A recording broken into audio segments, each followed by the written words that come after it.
Hi. What's up, guys? Joretractor and Slick Hit Customs here. We're finally getting around. We're gonna start doing. Are you fucking videoing? Yeah. Oh. I'm down on the handle. My bad. We're gonna start doing a lot more videos on. We need to start doing them more. We just haven't had time to. We've been blowing through a lot of stuff lately and just haven't had time to make any videos. So we're gonna start making videos of what we do, all the stuff we are going to do. Like today, right now, for instance, we're bending and cutting handles. This is 3/4 inch rebar that we're making handles out of to weld onto the sides of the skid steer, because the skid steer, when it came from factory, they never had any sort of safety equipment or anything on it, no handles, nothing. We just finished the bucket, and the cab, which we should have done videos on too. We got them all cleaned up, the old decals pulled off of them down to bare metal, and primed them, painted them.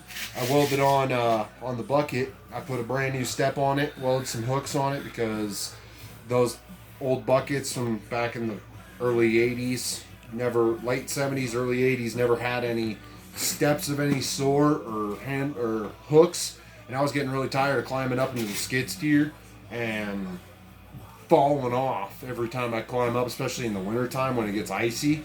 So I put a piece of angle iron, welded it to the top part of the bucket, put some expanded metal on the top of it for grading, so you got some sort of grip on it. And what we're doing today is we're making the handles to go on the sides of the arms, so that when you're crawling up in the thing, using this, you have something to grab onto. And then also we're going to cut another piece of grating out, the cross beam that goes between the two arms where it comes down right above the bucket. That's another little step. They had grip tape there at one point in time, but I want to change that up and put some expanded metal on it, so that way you got more grip climbing in and out, and it's a better ease of access for everybody, especially my old man, who's like, whenever I'm not around, he'll jump in the thing and go and run it, which is funny. But then we're going to be doing that, and let's take a walk outside here. Dude. It's kind of cold today. It's probably about, what, 25 degrees? Probably about right now, it's probably about 19 degrees. Where's it? Here's the cab and the bucket wrapped up plastic for the winter, so that way they don't wet the elements, don't harm it. But you can see where the step is right here. There's the hook. We had to heat these up and rebend them back out. These are the old school hooks, and then here's the step. He did a good job on the steps, surprisingly, with the flex core, because those usually don't do too good. And then underneath this gray type here is the Pride and Joy, and then the motor. The motor. This is one of the old school 188D case diesels. The injection pumps are notorious for going out on them. It's a Rusa Master injection pump.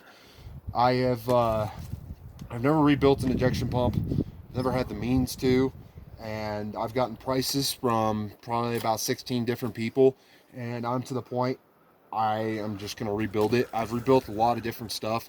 I've rebuilt thousands of motors, and I don't see why I can't do one of those. Everybody's telling me don't do it because you don't have a flow table, but I've watched a couple of people do it, and I'm pretty confident that we'll be able to rebuild this injection pump on our own. And if not, we can build our own flow table. I mean, it's not that hard. You just get an injection pump, or get a fill pump that ain't very high in pressure. Not necessarily, but we could figure something out. But now we're just messing around. And look at this thing. The old John Deere four-wheeler. I just ordered new tires for it. I got to put new suspension on it soon. I just put the new winch control unit on it, because the other one was shot. You see that red cable? That's brand new. Brand new. Oh wow, I love this camera. But as you can see, we got tons of little projects lying around. Got a freaking Alice Chalmers tractor under the tarp there that needs fixed. I just got this running. It's still not running right. We got too many projects, and I'm starting with the biggest one. The biggest one needs to be finished because by summer we need it. And even in the winter, if I can get it running during this winter, that'd be great. I've been going through, and pretty much we've been fully restoring the whole thing. You should turn the heater back on. Yeah, the heater's definitely got to go back on here.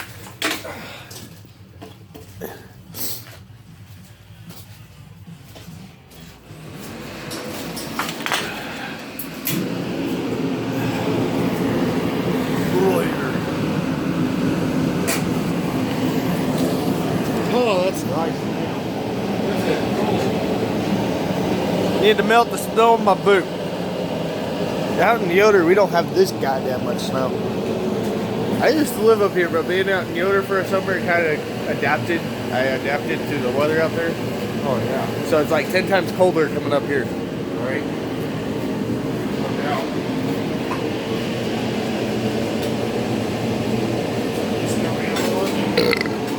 Oh, you got my lighter?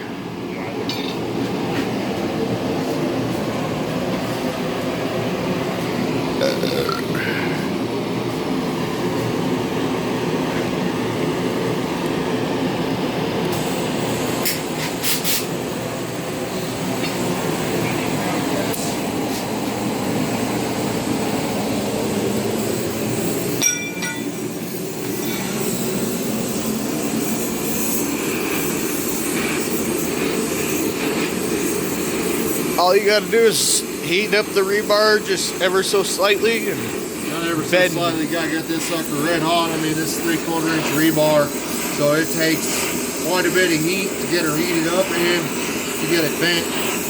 But it's already starting to cherry out because it's been sitting in here nice and warm now. And I've heated it up probably about 6 times now. so yeah, the rebar is up to 10. In other words.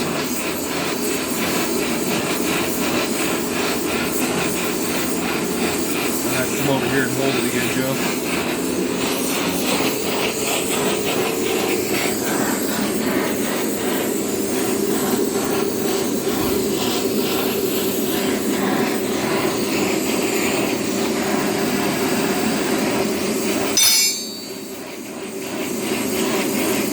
Focus.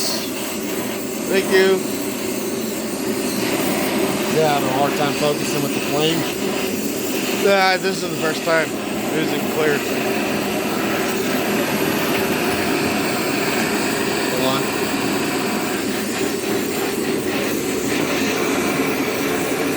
Yep. Okay. That's good. That's good.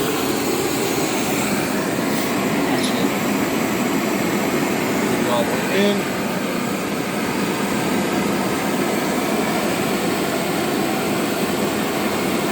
Booyah. That's how it's done, guys.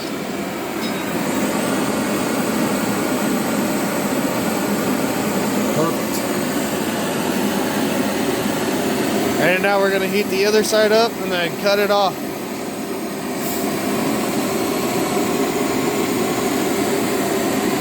Smoke keeps going on my eyeball though.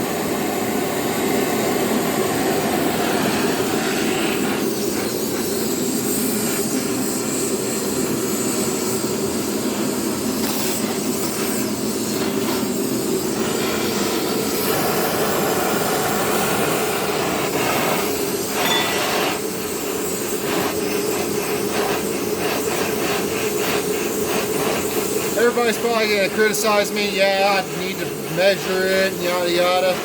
But I'm pretty good at fabricating stuff, so really it's all, I've gone off of just eyeballing stuff for a long time.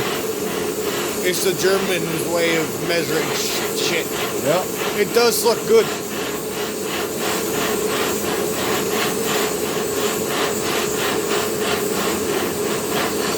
Now I know where I'm supposed to heat it. Slide it out. Take that down for me. Okay.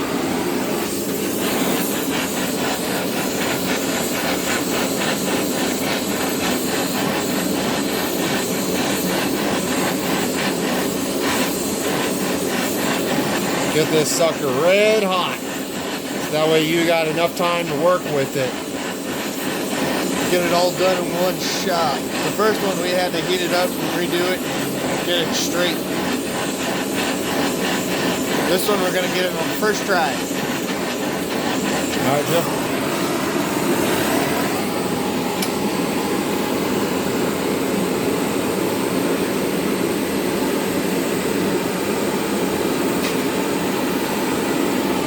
Now he's gotta look down the center of it to make sure it's all straight. Looks good.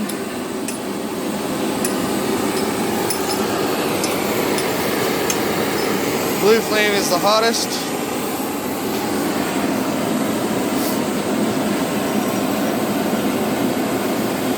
That's how it's done. Looks good, and now we gotta cut it off.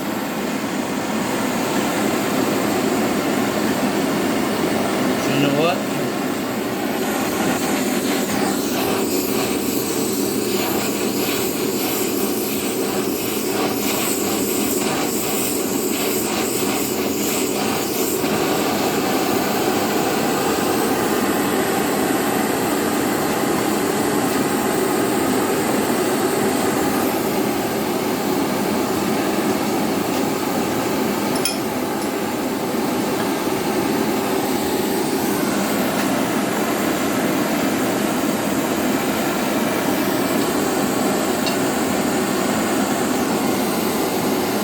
Now the Joretractor here gets on board, we can use Slick Hit Customs to fabricate our own stuff here.